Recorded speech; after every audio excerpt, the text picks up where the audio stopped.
Community and practice. Community life and practice play significant roles in both Buddhism and Christianity, but in distinct ways.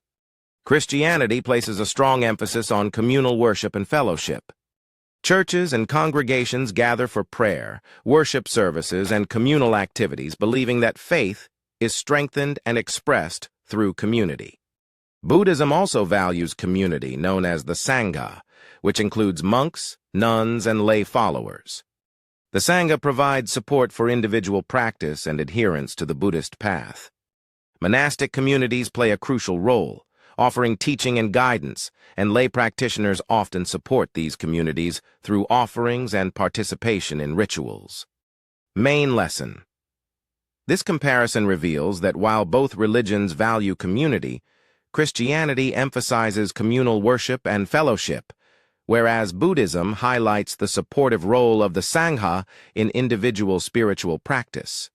It teaches that community structures can significantly influence religion.